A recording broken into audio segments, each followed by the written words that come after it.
Kabanata 811. May naisip si Barbara bago sumakay sa kotse, inikat ang ulo, at hinarap ang sarili sa kamera. Hindi ko alam kung anong moral high ground ang iniisip ng mga tao na nakatayo ka kapag tinuturo ninyo ang inyong mga daliri sa akin. Mukha nga akong biktima ng pangyayaring ito, di ba? Tama, ang taong namatay noon ay ako kung hindi ako lumaban at lumaban. Wala akong ginawang masama kung ang ginawa ko lang ay lumaban para sa buhay ko. Hindi ko kailangan ang iyong simpatiya, ngunit kasabay nito, hindi ako papayag na siraan ako ng mga tao. #Barbara Chase accepted the Salvador's appeal hashtag ay lumabas sa bawat trending na listahan ng artikulo sa internet, at lahat ng larawan ng eksena ay naipost sa internet ng mga reporter. Sa pagkakataong ito, dalawang grupo ng mga netizen na may magkaibang pananaw ang nabuo sa internet, at sila ay nagdebate at nag-away. Karamihan sa mga kababaihan ay nagsalita para kay Barbara at nakipagtalo din laban sa mga komento na ipinost ng ilang netizens, na nagsasabing, iyan ang kinalabasan na deserve ng mga babaeng yun kung sila yung nangakit sa mga lalaki nung una. Bilang resulta, isang artikulo at poll na may pamagat na hashtag dapat bang lumaban ang kababaihan kapag sila ay nilabag. Hashtag ay naipost sa internet, at nakakolekta ito ng 10 milyong survey, komento, at like. Noong tanghali, nanguna ang Soul Jewelry para magsalita para kay Barbara. Hashtag kay Barbara Chase ang buong suporta ng Soul Jewelry, hindi katanggap-tanggap ang cassation appeal ng kanyang hatol. Hashtag ang desisyon ng Soul Jewelry na tumayo at ipakita ang suporta nito para kay Barbara sa sandaling ito ay nagpagulat sa lahat. Pagkatapos ng lahat, hindi maipapayaw para sa mga kumpanya na isali ang kanilang mga sarili sa mga kontrobersyal na paksa hanggat maaari, ngunit ang Soul Jewelry ay nagsalita para kay Barbara. Hindi nagtagal, bilang karagdagan sa Soul Jewelry, tumugon din ang Black Gold Group sa paksa. Nilike pa ni Nolan ang post na hashtag should women resist when they are being violated. Hashtag. Pinili din ni Helios ang panig ni Barbara bilang ang tanging sikat na artista sa industriya ng entertainment na nagpasa ng artikulo. Hashtag ang nararapat kay Miss Barbara Chase ay hustisya sa halip na isang krusada laban sa kanya, hashtag ang pamagat ng kanyang post. Sa Royal Crown Entertainment ko. Helios Boucher, nawawala ka na ba sa isip mo? Nire-repost mo talaga ang artikulong ito. Hindi ka ba natatakot na kagalitan ka ng netizens? Pumasok si Morgan sa opisina ni Helios at masiglang tumakbo papunta sa kanyang mesa. Ano ang iniisip mo noong nagpasya kang sumali sa kasiyahan? Nag-scroll si Helios sa kanyang Twitter feed nang hindi man lang itinaas ang kanyang mga talukap. Hindi yata ako sumasali sa saya. Ginagawa ko lang ang sa tingin ko ay kailangan kong gawin. Ano sa tingin mo ang kailangan mong gawin? Galit na galit si Morgan na malapit na siyang atakihin sa puso. Seryoso niyang sinabi, Helios, artista ka, at wala kang ideya kung gaano ka ka-impluwensya. Ang usaping may kinalaman sa anak ng mga Chase ay hindi bagay na dapat mong salihan. Kung ang bagay na ito ay babalik at babalikan ka sa huli, ano kaya ang iisipin ng publiko sa iyo? Hindi ako ang maaapektuhan kahit na mag-backfire ang usapin. Inilagay ni Helios ang tablet sa mesa. Kung si Barbara Chase ay tunay na mamamatay tao, hindi niya tatanggapin ang apela. Nagulat si Morgan at tumayo habang nakaakbay ang mga braso. Helios, huwag mo lang akong sisihin sa hindi ko pagpapaalala sa iyo kapag may nangyaring mali. Hindi ka ba talaga natatakot sa panganib? Tumayo si Helios, pumunta sa French window, at tumingin sa tanawin sa labas ng bintana. Maya-maya ay lumingon siya kay Morgan. Kung mali para sa isang babae na lumaban kapag nilabag, kung gayon ang mundo ang dapat na talagang mali, naguguluhan si Morgan. Tahimik na nakasandal si Helios sa dingding, habang nakaharap ang likod sa bintana. Naitim ang kanyang mukha dahil sa sikat ng araw na sumikat sa bintana. Bilang public figure, hindi ba dapat ako ang magsalita ng ganyang mga issue? Oo naman, pagkatapos magsalita ni Helios para kay Barbara sa internet, nagsimulang suportahan ng mga tagahanga ni Helios ang kanilang idolo at handang maghintay para sa resulta ng apela. Kasabay nito, ang ilan sa mga tagahanga ay nag-aalala tungkol kay Helios at natatakot na si Helios ay madawit. At ang aplikasyon para sa apela na isinumite ni Barbara ay dininig ng korte sa ikatlong araw. Tinala ni Barbara ang abogado sa courtroom, at nakita niya sina Maisie at Riley sa pampublikong gallery habang si Riley ay kumaway sa kanya at pinasaya siya. Umupo ang mga Salvador sa upuan ng nagsasakdal, at kumuha din sila ng abogado. Pagkatapos ay inulit ng abogado ang mga salita ng mga Salvador sa hukom. Ang akusado, si Miss Chase, ay naging sanhi ng pagkamatay ng aggressor dahil sa labis na pagtatanggol sa sarili, kaya dapat siyang hatulan ng pagkakulong ng hindi bababa sa 3 taon at hindi hihigit sa 7 taon. Ang pagpapawalang sala ay hindi makatwiran, at pinaghihinalaan ng nagsasakdal na nagkaroon ng maling paghatol sa paglilitis noon. Kabanata 812, humalaklak ang abogado ni Barbara. Nandoon din ang mga kapamilya ng mga nagkasala noong ipinapasa ang hatol. Dahil hindi naging maayos ang hatol sa mga miyembro ng pamilya ng mga nagkasala, bakit ito naantala hanggang ngayon? Tumingin si Mrs. Salvador sa judge. Nandoon kami noon, ngunit ang background ng pamilya ni Miss Chase ay hindi isang bagay na may kukumpara sa mga ordinaryong pamilyang tulad namin. Noon pa man ay gusto rin naming maglunsad ng apela, ngunit binago ni Miss Chase ang kanyang pangalan at nagtago nitong ilang taon. Hindi namin siya mahanap, kaya paano mo inaasahan na maglulunsad kami ng apela para sa kaso? Ibinagsak ng hukom ang palumpon, at ang silid ng hukuman na puno ng patuloy na Saturday ay natahimik sa isang iglap. Maaari ko bang hilingin sa nasasakdal na ipaliwanag sa akin ang sitwasyong ito? Tumayo ang abogado ni Barbara at sinenyasan na may mag-abot sa kanya ng laptop. Nagkataon lang na may hawak akong ebidensya ng insidente. Bakit hindi natin hayaan ang nagsasakdal na tingnan ito?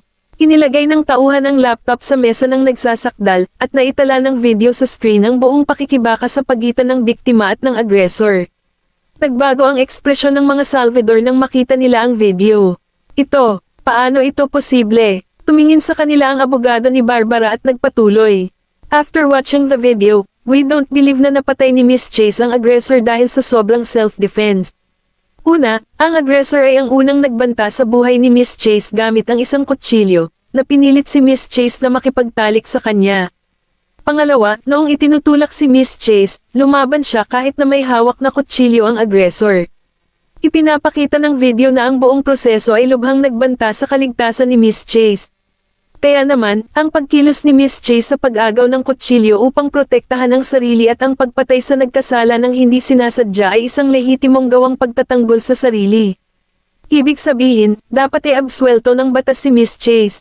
Tumayo si Mrs. Salvador. Malamang na peke ang video na ito. Ang video na ito ay hindi man lang ipinakita sa nakaraang pagsubok. The judge solemnly interrupted her, "Pakiusap, tumahimik ka." Pagkasabi nito ay sinulyapan niya ang nasasakdal. "Paano mo nakuha sa iyong mga kamay ang video?" Dahan-daang ibinuka ni Barbara ang kanyang bibig. Ang video na ito ay ni-record ng isang camera na naka-install sa kwarto ng ibang tao noon. Gusto nilang orihinal na itala ang proseso ng paglabag sa akin ni Mr. Salvador, na haantong sa aking kahihiyan. Ang taong kumuha ng video pagkatapos ay lumipat sa pangbablackmail sa aking ama at sa akin, sa pag-record ng video sa loob ng maraming taon. Kung bakit ko pinalitan ang aking pangalan, ito ay dahil gusto ng aking ama na iwaksi ko ang aking nakaraan at magsimulang muli. Iniabot ng abogado ni Barbara ang isang dokumento sa mga tauhan ng korte. Ang piraso ng ebidensyang ito ay nagpapakita na may nang blackmail kay Miss Chase at sa mga Chase gamit ang video sa mga nakaraang taon. Ang mga kawani ay nagsumite ng mga dokumento sa hukom. Matapos suriin ang ebidensya, lumingon ang hukom upang tanungin ang nagsasakdal, mayroon pa ba kayong gustong idagdag? Umupo ang abogado ng nagsasakdal. Wala po. Hinawakan ni Mrs. Salvador ang laylayan ng kanyang kwelyo at labis na nabalisa. Bakit wala kang sinasabi? Hindi ba't nangako ka sa akin na tutulungan mo kaming manalo sa apela na ito? Itinulak ng abogado ang kamay niya. Ang video na ipinakita ng nasasakdal ay isa ng napakapaborebleng ebidensya.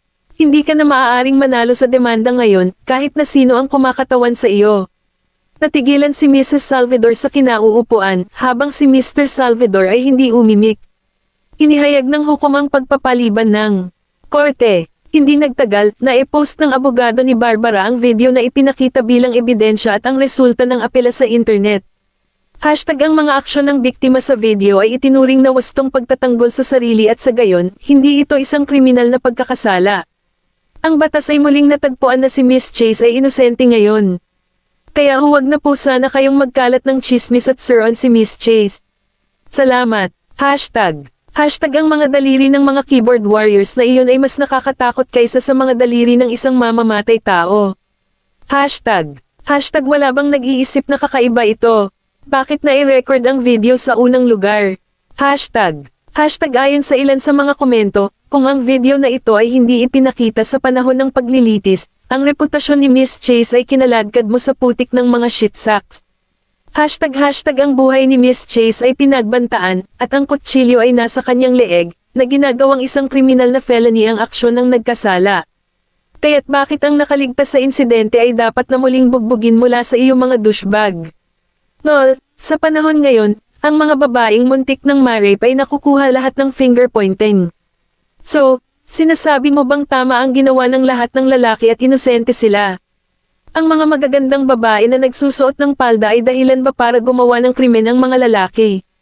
Kabanata 813, hashtag seamless fruits won't attract fly hashtag sir, with all due respect, aminado ka bang puro langaw ang mga lalaki? Tiyak na ang mga langaw ay lubos na naagrabyado dahil ang iyong pahayag ay naglalarawan sa kanila bilang isang species. Hashtag narinig ko lang na lumaki ang mga langaw na kumakain ng shit. Ibig sabihin yun ang dahilan kung bakit ka nakakapagsalita ng puro kalokohan. Hashtag, sa isang hotpot restaurant, sina Barbara at Maisie ay kumakain ng steak habang sumasalok pa sa kaldero ng maanghang na sabaw. Pareho silang pinagpapawisan ng mga balde mula sa mga pampalasa.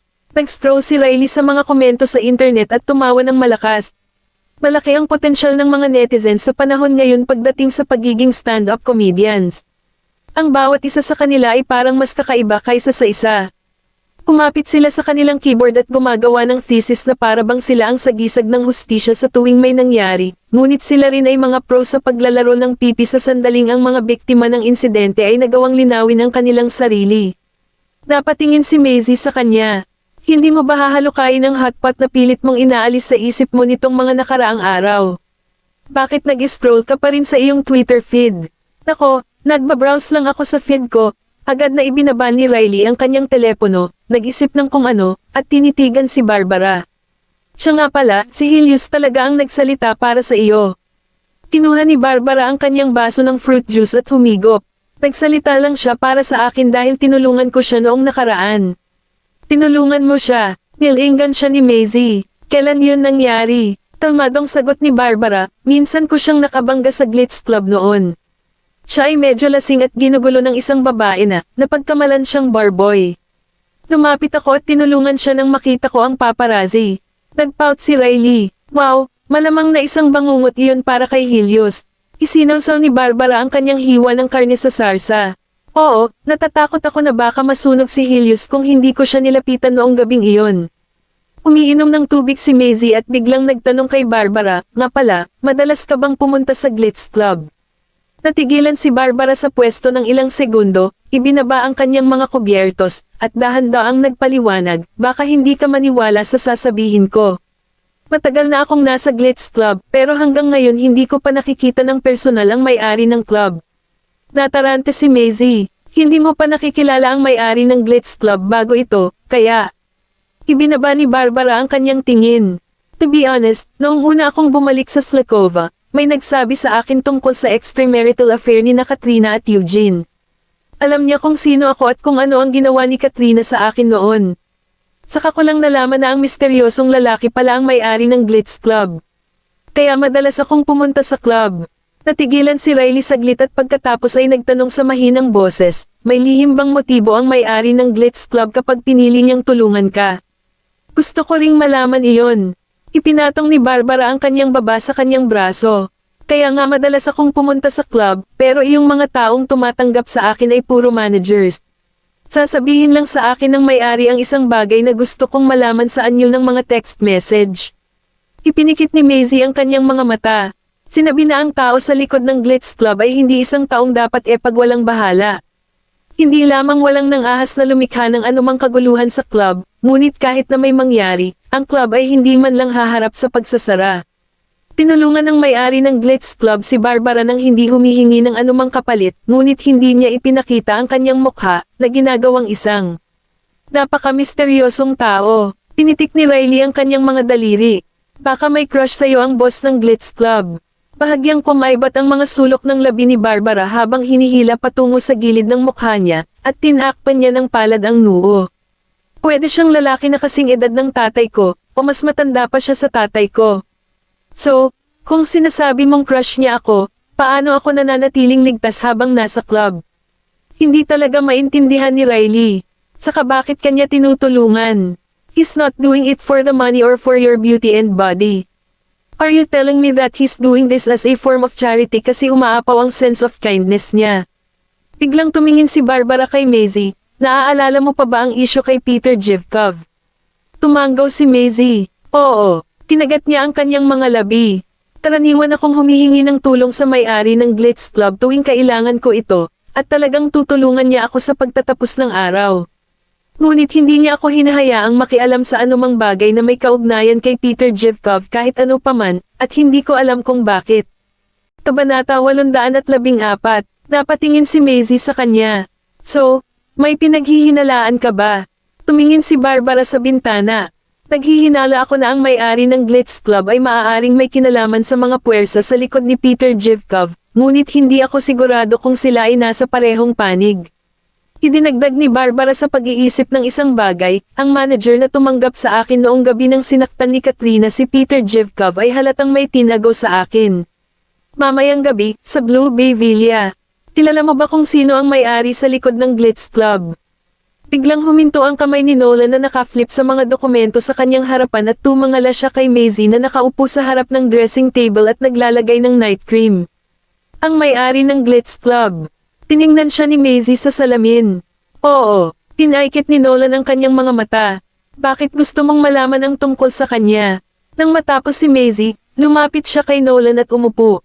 Na-curious lang ako. Napaka-enigmatic daw ng may-ari ng Glitz Club. Napakaraming beses nang nakapunta sa club si Barbara, ngunit nakipag-ugnayan lamang sa kanya ang may-ari sa pamamagitan ng mga text message at hindi kailanman ipinakita ang kanyang mukha. Hindi ka rin ba curious? Inilagay ni Nolan ang mga dokumento sa bedside table at niyakap siya nito. Actually, wala akong masyadong alam sa mga behind the scenes na affairs ng Glitz Club, pero iba ang nakakaalam. Sino yun? Si Yael Boucher. Natigilan si Maisie at napatingin sa kanya. Kilala ba ni Mr. Boucher ang may-ari? Niyakap siya ni Nolan, sumandal sa ulo ng kama, at tumingin sa kanya.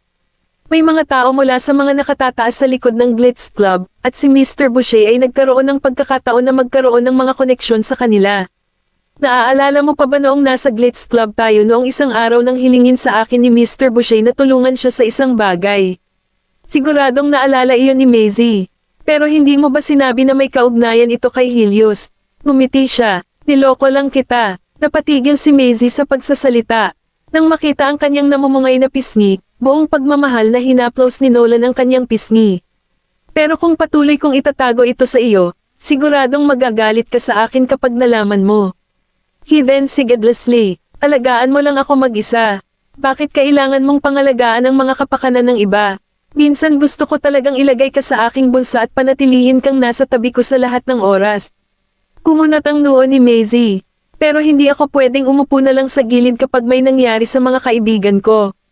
Bahagya niyang hinaplos ang noo nito. Kaya naman nakahinga lang ako ng maluwag kapag lagi kitang nasa tabi ko. Alam na nag-aalala siya para sa kanya, naramdaman ni Maisie ang isang pahiwatig ng init na pumupuno sa kanya. Sumandal siya sa dibdib ni Nolan. Ito ba ay tungkol sa mga nakatataas? Tumawa ng mahina si Nolan. Nahulaan mo na, hindi masyadong mahirap makuha iyon. Naglaylay ang pilikmata ni Maisie. Ang aksidente sa sasakyan na napasok ng tiyuhin ni Barbara ay tiyak na hindi isang aksidente, at ang may-ari ng Glitz Club ay hindi papayag na makialam siya sa pagsisiyasat kay Peter Jivkov. Malinaw, ang mga tao sa likod ni Peter ay may kinalaman sa aksidente. Mukhang iginagalang ni Peter ang chases sa isang tiyak na lawak sa ibabaw noong isang gabi nang kami ay nasa Glitz Club, ngunit pagkatapos ay dinala niya ang kanyang mga tauhan sa aming pribadong silid at agad na gumawa ng kaguluhan. At ang tiyuhin ni Barbara ay naaksidente pagkaraan ng ilang araw.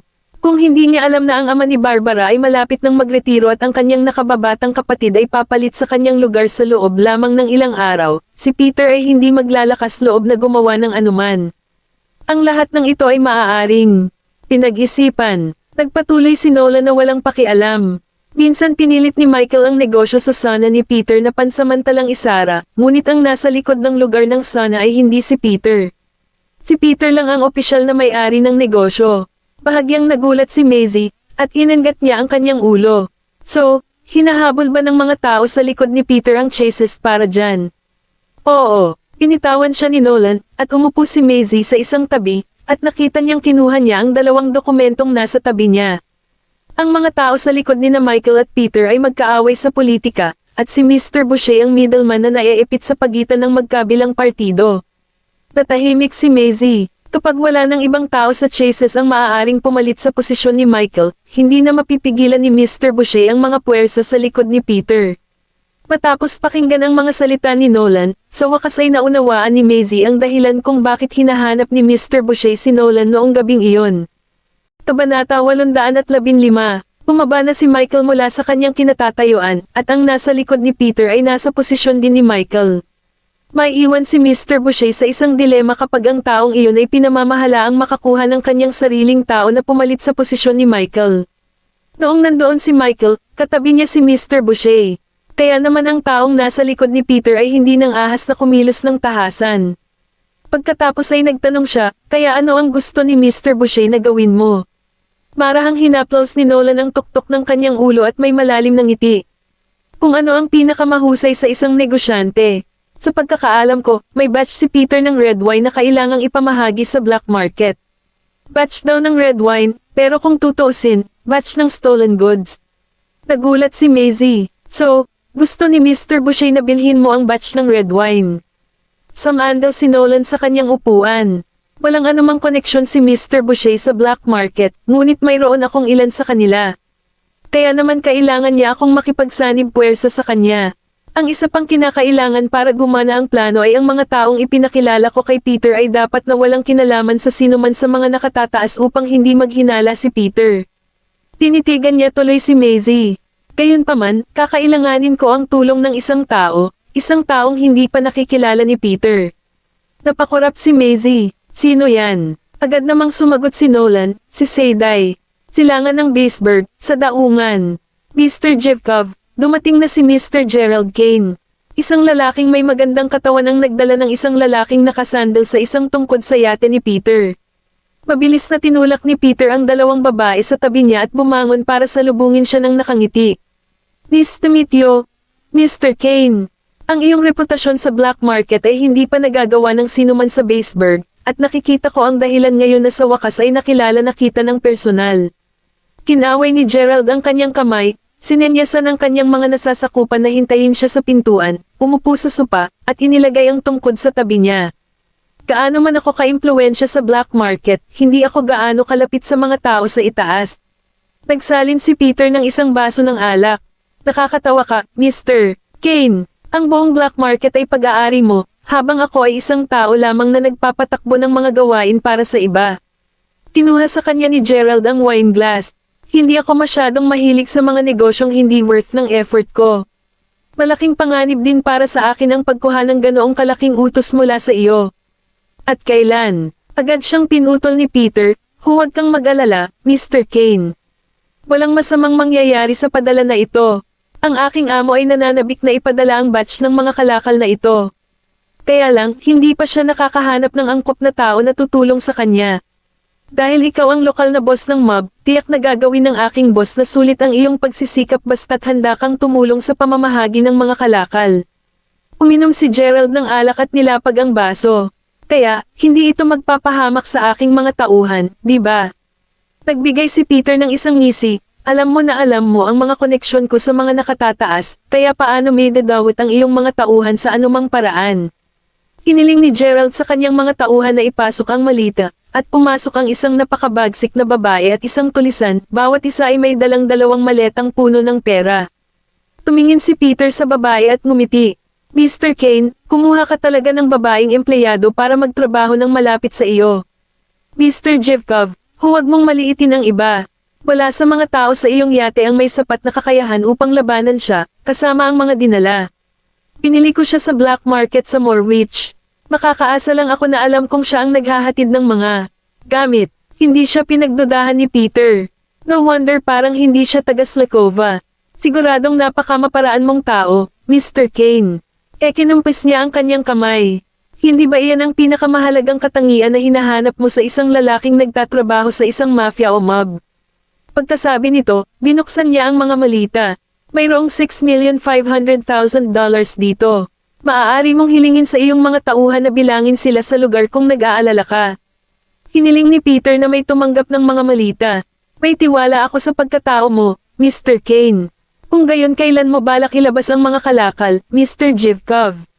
Sumagot si Peter, sa loob ng ilang araw. Tumanggaw si Gerald at dinampot ang kanyang tungkod.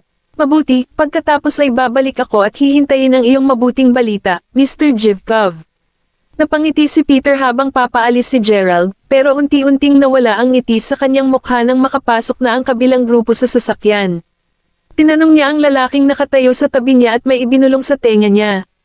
Sakto namang naglakad si Seyday sa likod ni Gerald. Dahil sa sobrang ingat niya, kusa siyang naglabas ng salamin para tingnan ang mga nangyayari sa yate. Nakita niya si Peter na nakikipag-usap sa isa sa kanyang mga subordinate mula sa isang pahilig na anggulo. Kabanata 816. Pagsakay niya sa kotse, sabi ni Seyday, dumiretso ka sa black market. Baka maghinala pa sila. Sinabihan ni Gerald ang driver at tinawagan si Nolan. Mr. Goldman. Oo. Kinuha na ni Mr. Jivkov ang pera, okay. Sige, sa Black Gold. Ibinaba ni Nolan ang kanyang telepono, at si Quincy, na nakatayo sa isang tabi, ay nagtanong, may hinala ba si Mr. Jivkov? Hindi siya maghahinala kay Gerald, pero kailangan niyang maniwala na walang nasa likod ni Gerald para maging ligtas. Gumisi si Quincy. Talagang matalino siya. Napangiti si Nolan. Kung hindi siya matalino, wala siya sa kinalalagyan niya ngayon. Ang batch ng mga paninda na ito ay kailangang mabilis na magpalit ng kamay dahil ayaw niyang mahuli. Ang mga tao sa likod niya ay hindi magsasapanganib. Naiintindihan naman ni Quincy. Gusto ng butchers na ma-accident ang mga paninda bago ito itulak sa black market para makuha nila si Jivkov at ang mga taong nasa likod niya. Kapag naimbestigahan na si Jivkov, hindi na rin makakatakas ang mga taong nasa likod niya. May naalala si Quincy. Kung si Mr. Jivkov ang ako ng mga kasalanan para manatiling buhay, hindi ba masasayang ang mga pagsisikap ni Mr. Boucher noon? Ipinikit ni Nolan ang kanyang mga mata. Hayaan mo na si Mr. Boucher ang humawak niyan. Kailangan lang nating tiyakin na ma-accident ang mga kalakal sa daan. Saglit, nakita ng manager si Barbara na lumakad mula sa gilid ng pinto at pinuntahan siya upang salubungin. Miss Chase, nandito ka na naman sa ganitong oras. Tanong ni Barbara, alam mo ba kung nasaan si Katrina? Huminto ang manager, saka tumanggaw at ngumiti. Hindi nagtrabaho si Katrina nitong mga nakaraang araw. Wala akong alam. Alam ni Barbara na nagsisinungaling siya. Hindi siya makahawak sa kanya at naalala ang boses na iyon noong isang araw. Parang mayroon sila sa kanya. Anong problema, Miss Chase? Nawala siya sa kanyang pag-iisip at ipinaliwanag, mayroon akong isang buto na dapat kunin sa kanya. Akala ko nagtatago siya sa akin dahil ilang araw ko na siyang hindi nakikita. Nandito ba si boss? Ngumiti ulit ang manager. Umalis siya at babalik sa gabi. Hindi na nagpatuloy si Barbara at umalis sa club na sarado. Umakyat ang manager at kumatok sa isa sa mga pintuan ng opisina, pagkatapos ay pumasok ng may pahintulot. Ang silid ay dimlilit, at isang lalaking nakasandal sa isang upuan ay nakaharap sa pinto, nakatago sa mga anino. Sir, dumating si Miss Chase para magtanong tungkol kay Katrina. Marahil ay narinig niya kami noong isang araw at iniisip na hawak natin si Katrina. Nang hindi siya nakatanggap ng reply ay napatingin ang manager sa lalaking nasa upuan. Sir, pre-name ni Jivkov si Katrina para sa aksidente ni Caleb. Kapag nalaman ni Jivkov na hawak natin siya, baka maghinala na siya sa atin. On lang siya. Ano ang magagawa niya? Sabi ng lalaki sa malalim na boses, ang kamay niya ay may hawak na berdeng marmol na rosaryo. Hindi ba may anak si Jivkov? Huminto ang manager. Alam niya na si Peter ay may anak na lalaki, at ang anak ay may parehong ugali ng kanyang ama. Hinahanda na ni Peter ang landas ng kanyang anak at ipinakilala siya sa mga nakatataas. Nag-isip ang manager, ibig mong sabihin. Tumawa ang lalaki. Kung marumi ang isang tasa ng tubig, kumuha na lang ng bago. Sa sandaling iyon, pumasok ang isang lalaking nakaitim. Sir, nakipagkalakalan si Peter sa mga tao ng black market. Ang lalaki ay mahinahong nagtanong, para saan ang kalakalan? Sinabi ng lalaking nakaitim, nabalitaan ko na ito ay isang batch ng red wine na ebebenta sa black market pagkatapos ng ilang araw. Ang bumibili ay si Gerald Kane. Kabanata 817. Nagtaas ng ulo ang manager. Narinig ko na sinubukan ni Jevkov na itulak ang isang batch ng alak. Kung nagmamadali siya, malamang na may iba dito. Huminto ang kamay ng lalaking naglalaro ng rosaryo at nagsalita pagkaraan ng ilang sandali. Magmasid ng tahimik para sa anumang mga pagbabago. Sa Seoul, pumunta si Barbara kay Maisie at sinabi sa kanya na bumisita siya sa Glitz Club ngunit hindi niya alam kung nasaan si Katrina. May naisip si Maisie at sinabing, kung talagang hawak nila si Katrina, ano ang mapapala nila sa pagkontrol sa kanya? Napailing si Barbara, natatakot ako na baka may masamang mangyari sa tatay ko. May nangyari na sa tito ko. Hindi ako makaupo at panoorin ang nangyari sa tatay ko. Hinarap siya ni Maisie. Parang hindi naman, kung may gusto silang gawin sa chases, ikaw ang kukunin nila imbes na si Katrina. Huminto siya. Seryoso ang itsura ni Maisie. Hindi mo alam kung bakit tinutulungan ka ng may-ari ng Glitz, at hindi niya ipinapakita ang kanyang motibo pagkatapos ng mahabang panahon. Kahit na gusto kanilang kunin para bantaan ang chases, wala silang dahilan para hindi pagawin iyon. Walang sinabi si Barbara. Ang hindi alam ang dahilan ng pag-aalala dahil hindi pa rin nila matukoy kung kaibigan o kalaban ang may-ari ng Glitz. Ipinatong ni Maisie ang kanyang kamay sa kanyang balikat. Sinabi ni Nolan na baka kilala ni Mr. Boucher kung sino ang may-ari ng Glitz. Gusto mo bang tanungin siya kung nag-aalala ka pa rin? Huminto si Barbara at nag-isip. Sige, pupuntahan ko si Mr. Boucher kapag may oras ako. Hindi nagtagal pagkaalis ni Barbara, nagpakita si Seiday at sinabi kay Maisie ang tungkol sa mga paninda ni Peter na inihahatid sa black market sa Makalawa. Pagdating nila doon, ang mga undercover na pulis ay papasok. Nag-aalala si Maisie para kay Seiday. Mag-ingat ka kapag nangyari iyon. Tumango si Seiday. Pagkalipas ng 2 araw, nagpa siya si Peter na gawin ang paghahatid sa gabi para sa mga layuning pangkaligtasan. Nagpadala si Gerald ng ilang tao para sa handover kay Peter. Kahit nagmamadali siyang ilabas ito, masinsinan siyang umiwas sa mga pagkakamali, kaya personal niyang sinundan ang buong paglalakbay. Tumayo si Seiday sa harap ng kotse na naglalaro gamit ang kanyang switchblade habang pinapanood ang mga tao na inililipat ang mga crates mula sa truck. May narinig siyang boses ng babae. Mr. Jevkov, nagde-deliver ng gabing-gabi. Si Peter ay may sigarilyo sa pagitan ng kanyang mga labi habang sinindihan ito. Paano kita kakayanin kung hindi ako kumikita? Ang babaeng kulot na nakahawak sa braso ni Peter ay si Meg mula sa Glitz. Nakasuot siya ng gold camisole na may leopard printed platform heels at wine red miniskirt. Pinaikot-ikot niya ang kanyang baywang, mukhang mapang-akit. Paminsan-minsan ay tinatitigan siya ng mga katabi nilang lalaki. Nakita ni Meg si Seiday at nagulat. Bakit may babae dito? Nagbuga ng usok si Peter pero hindi sumagot. Sa sandaling iyon, isang Land Rover ang pumarada sa tabi ni Peter. Itinapon niya ang sigarilyo sa lupa at naglakad papunta sa kotse. Ang bintana ay kalahating bukas, at ito ay madilim, kaya ang lalaking nakaupo sa loob ay nakatago. Ang makikita lang ay ang suot niya ay isang gintong branded na relo. May sinabi siya kay Peter na nagsasalita ng magalang at sa mahinang boses. Sinilip ni Seiday ang plaka bago inilabas ang kanyang telepono at nagpadala ng larawan ng plaka kay Quincy. Matapos ipadala iyon, lumingon siya at kinausap ang mga naglilipat. Pilasan nyo, naghihintay si Gerald. Napatingin si Peter nang may itinanong ang lalaki sa kotse. Saka siyang umiti at sumagot, si Gerald ang nagpadala ng babaeng ito para bantayan ang delivery. Balita ko magaling siyang manlalaban at malaki ang tiwala ni Gerald sa kanya. Biglang pinalapit ni Peter si Seiday. Sumimangot siya, inalis ang kanyang switchblade, at naglakad na walang pagbabago sa kanyang ekspresyon. Bakit, Mr. Jevkov? Kabanata 818. Pinunasan ni Peter ang kanyang mga kamay na may ngiti sa kanyang mukha. Tinatanong ng boss ko kung gusto mong magtrabaho sa kanya. Gusto mo ba? Kakausapin ko na si Gerald pagkatapos nito. Walang ekspresyon si Seiday. Hindi ako nagpapalit ng employer. Sinubukan siyang akitin ni Peter. Paano kung doblehin ng amo natin ang binabayad ni Gerald? Napatingin si Seiday sa sasakyan. Nakatago sa anino ang mukha ng lalaki. Nakasuot siya ng suit at kitang-kita ang mga ugat sa likod ng kanyang mga kamay. Nahulaan niya na siya ay nasa pagitan ng kanyang 40s at 50s. Sabi niya, iniligtas ni Gerald ang buhay ko, kaya hindi ko siya ipagkakanulo kahit gaano pa kalaki ang bayad. Gumisi si Meg at naglakad paarap para sampelan ng marahan ang mukha ni Seiday. Si Gerald ay isang maliit na boss lamang sa black market.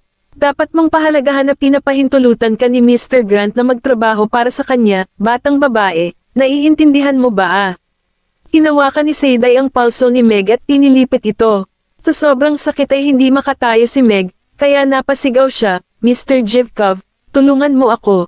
Itong bitch. Masakit. Napatingin ang lahat. Magsasalita pa sana si Peter nang mas hinigpitan ni Seyday ang pagpilipit at na-dislocate ang buong braso ni Meg, saka itinulak ang sumisigaw na babae. Ako lang ang namamahala sa trade na ito. Wala akong gustong gawin sa'yo. Naghihintay si Gerald, at gumagabi na. Itigil ang pag-aantala. Sinipa ni Peter si Meg. Umalis ka sa daan. Bakit ka sumabat? Napapikit si Meg at naiiyak na lang sa sakit. Lumingon si Peter para kausapin ang lalaking nasa kotse. Ikinalulungkot ko na kailangan mong makita iyon, Mr. Grant. Nagsalita ang lalaki sa sasakyan. Sige, ipadala na ang mga kalakal. Sinara niya ang bintana at inutusan ang driver na magmaneho na. Napatingin si Peter kay Seyday, malamang nainis na hindi niya ito in-entertain, mumuso, at umalis. Ang truck ay dahan-daang umalis sa port warehouse nang ang lahat ng mga crates ay nailipat sa truck. Sumakay si Seyday sa kotse, nagpadala ng mensahe kay Quincy, at nagmaneho sa likod ng truck. Nakatayo si Quincy sa harap ng kanyang sasakyan, naghihintay. Nakatanggap siya ng tawag mula kay Nolan. Mr. Goldman, nag-set up ang pulis ng isang ambush sa intersection. Sabi ni Seyday on the way na sila. Mahinahong sinabi ni Nolan, sige, hayaan mong tulungan ni Seyday ang pulisya sa investigasyon at ipasabi sa mga tauhan ni Gerald sa kanilang mga pahayag na ang lahat ng mga kalakal ay kay Jivkov. Tumanggaw si Quincy. Opo, sir. Tumayo si Nolan sa balcony suot ang kanyang bathrobe at tiningnan ang plaka na ipinasa sa kanya ni Quincy. Ang plaka na nagsimula sa E ay nangangahulugan na ito ay isang kotse mula sa Asperia. Si Maisie nakakatapos lang mag-shower ay lumabas sa balcony. Sa tingin mo ba magiging maayos ito? Nag-aalalang tanong ni Maisie. Ang kanyang mga mata ay patuloy na kumikislap at siya ay nabalisa. Inilapag ni Nolan ang kanyang telepono at hinayla siya sa kanyang mga bisig, pagkatapos ay ipinatong ang kanyang baba sa tuktok ng kanyang ulo. Maliksis si Seyday. Kahit na may mangyari, makakaalis siya. Pinagdikit ni Maisie ang kanyang mga labi. Siya ay maliksi ngunit hindi gawa sa bakal. Sinabi sa kanya ni Strix ang tungkol kay Seyday. Siya ay nagkaroon ng malungkot na nakaraan na iniwan ng kanyang mga magulang, ipinagbili sa trabaho sa black market, at nagdusa ng husto. Siya ay nabugbog ng husto nang siya ay tumakas ngunit nahuli muli. Ayaw niyang manahimik lang, kaya't nilabanan niya sila ng kutsilyo. Siya ay nasa mga 13 o 14 na taong gulang nang magkaroon siya ng dugo sa kanyang mga kamay sa unang pagkakataon. Naunawaan niya na ang tanging paraan para mabuhay siya ay kung kaya niyang maging malakas at mabisyo. Napagtanto ni Strix na siya ay may mabangis na mga mata, hindi tulad ng kanyang mga kapantay, kaya kinuha siya nito sa Metropolis. Siya ay gutom para sa kaalaman sa Metropolis at isang matigas na rookie. Siya ay isang mahusay na manlalaban dahil siya ay likas na malakas. Siya ay may talento, kaya sa loob ng ilang taon, siya ay naging isang mas malupit na manlalaban kaysa sa mga mandirigma, at dahil siya ay naglakas loob at gagawin ang lahat ay natatakot sa kanya. Kabanata 819. Gayunpaman, sa mga mata ni Maisie, si Seyday ay isang batang 22 taong gulang lamang. Wala siyang pakialam sa kanyang buhay, kaya hinayaan siya ni Strix na manatili sa kanya, hinayaan siyang makatakas sa hindi matatag na pamumuhay na mayroon siya. Alam ni Nolan na lahat ng tao sa paligid ni Maisie ay mababait. Hinalikan niya ito sa noo. Huwag kang mag-alala, kung hahayaan ko siyang tumulong, hindi ko siya hahayaang mamatay. Sa pagkakataong iyon, tumawag si Quincy. Kinuha ni Nolan, at sabik na sinabi ni Quincy, Mr. Goldman, may nangyari. Ang mga kalakal ay hindi naihatid. May hamarang sa kanila sa daan, at nagmamadali ako. Na-expose na kami. Kumunat ang noo ni Nolan. Paano si Seyday at ang mga lalaki? Sagot ni Quincy, hindi ko siya makontak o ang mga tauhan ni Gerald. Sinusubaybayan ng pulisya ang mga kalakal. Natahimik si Nolan at sinabing, pupunta ako ngayon. Ipaalam kay Gerald at hilingin sa kanya na maging alerto. Napakunot ang noo ni Maisie nang magkatotoo ang kanyang mga alalahanin. Pumasok si Nolan sa bahay at nagpalit habang tinanong niya, aalis ka ba? Oo, sasama ako sa iyo. Hinawakan ni Maisie ang kamay niya, nag-aalala ako. Hindi nakipagtalo si Nolan, kaya walang magawa siyang nagsabi, sige. Nakarating doon si Quincy nang nagtaping ang mga pulis sa lugar. Mula sa mga marka sa kalsada, may nangyari doon dahil may mabigat na skid mark at mga pira-pirasong salamin. Isang maliit na sasakyan ang nabangga sa gilid ng kalsada na nakabukas ang hood at lumabas ang puting usok. May gasolina rin sa kalsada. May ilang bitik ang windshield, at may mga butas ng bala. Nakababa ang bintana ng passenger seat, at binaril sa ulo ang lalaking nakaupo doon. Malamang ay nabaril na siya noon nagpapaputok siya ng kanyang sandata. Gayunpaman, hindi na natagpuan ang driver. Malamang nakatakas sila. Ipinarada ni Nolan ang kanyang sasakyan sa tabi ng kalsada, at tumakbo si Quincy patungo sa kanila. Ibinaba niya ang bintana, at sinabi ni Quincy, "Mr. Goldman, isang katawan at isang abandonadong sasakyan lang ang nakita namin." Ang namatay ay isa sa mga tauhan ni Gerald. Malamig na tanong ni Nolan, nasaan si Seyday at ang iba pa? Umiling si Quincy. Wala sila dito. Inala ng pulis na na-hijack ang truck, at sila ay kinidnap. Natahimik sandali si Nolan bago sinabing, "Ipaalam mo kay Mr. Boucher." Tumanggaw si Quincy. Si Maisie, na nakaupo sa passenger seat, ay tumingin sa labas at nakita niya ang mga kakahuyan na nakapalibot sa kanila. Kung na-hijack sila, baka bumalik na sila. Tiyak na hindi sila nagmaneho papunta sa bayan. Nolan, kung alam nila na may planong ambush ang mga pulis sa syudad, hindi sila dadaan sa freeway dahil may surveillance doon. Saan patungo ang kalsadang ito? Napatingin si Nolan sa kanya. Ang hangganan ng Asperia. Lumapit si Quincy. Mr. Goldman, tiningnan nila ang lahat ng mga freeway, at ang mga hijacker ay wala sa alinman sa mga ito. Naipaalam ko na kay Mr. Boucher, at hinaharangan ng mga pulisya ang lahat ng kalsadang patungo sa Asperia. Tumungaw si Nolan sa bintana, kalahati ng kanyang mukha ay nakatago sa mga anino. Humanap ka ng paraan para makontak si Seyday. Saglit. Na-hijack ang mga kalakal. Nakatayo sa harap ng bintana ang lalaki, ang kanyang mga kamay ay nasa kanyang likod, pinapatakbo ang kanyang mga daliri sa ibabaw ng rosaryo. Tumanggo ang bodyguard na dumating para mag-report. Oo, dinala sa Asperia. Hindi natin alam kung sino ang gumawa nito. Tumawa ang lalaki. Maaaring hindi sila magtiwala kay Gerald o maaaring nakakuha ng ilang intel. Ang mga pulis na nagpakita ay masyadong nagkataon. Parang may gusto talaga sa batch ng mga ito. Agad na umalis si Jevkov sa daungan nang makuha niya ang balita, marahil upang maiwasan ang pagkaladkad dito. Kabanata 820. Humalaklak ang lalaki. Pon lang siya, kaya kailangan niyang tiisin ang kahihinatnan kapag may nangyari. Parang gusto niyang tumakas. Nagtanong ang bodyguard, "Tayo, kunin si Katrina para dayin ang lalaki papunta sa club. Nasa atin ang anak niya, kaya hindi siya tatakas." Ang truck ay nagmaneho patungo sa hangganan ng Asperia kasama si Seyday at ang mga lalaki na nakulong sa likuran kasama ang mga kalakal. Ang mga lalaki ay kay Gerald at may iba't ibang antas ng pinsala. Si Seyday lang ang may gasgas na hindi malalim o mababaw. Mabilis siyang nakawala sa mga lubad na nakagapos sa kanya at binuksan ang kanyang telepono, na mahina ang signal sa dilim. "Ayos lang ba kayo?" Tanong niya. Sumagot silang lahat. Pumangon si Seyday. "Sino ay may dalang flashlight?" "Ako," mahinang sagot ng isang lalaki at ipinasa sa kanya ang flashlight. Hinawakan ito ni Seyday sa kamay at saka naglakad sa harap ng mga paninda. Ang mga crates ay para sa alak. Inilabas niya ang kanyang switchblade at binuksan ang isa. Isang lalaking maikli ang buhok na hindi naman gaanong nasugatan ang naglakad sa tabi niya at tinulungan siyang elawan. "Ano ang mga ito?" "No idea," sagot ni Seyday. Nang buksan niya ang crate, napabuntong hininga ang lalaki. Lahat sila ay mga artifact. Nabasag ang boses ng lalaki. Kaya pala sabik na sabik sila. Gumagawa sila ng malilim na pangangalakal. Lahat ito ay mga smuggled goods. Kapag ang mga ito ay naibenta, ang tubo ay magiging 10-10 milyong dolyar. Ipinadala nila ang mga ito sa black market upang makagambala sa mga pulis. Gayunpaman, maaaring may hinala sila, kaya inagaw nila ang truck at binago ang ruta. Sa halip na pumunta sa Baseburg, pumunta sila sa Asperia. Mahina ang signal ni Seyday sa kanyang telepono, kaya naglakad siya patungo sa mga nakalak na pinto ng truck. Bagamat mahina pa ang signal, nakuha niya ang mensaheng ipinadala ni Quincy. Sa kasamaang palad, nawalan siya ng signal, kaya hindi siya nakasagot.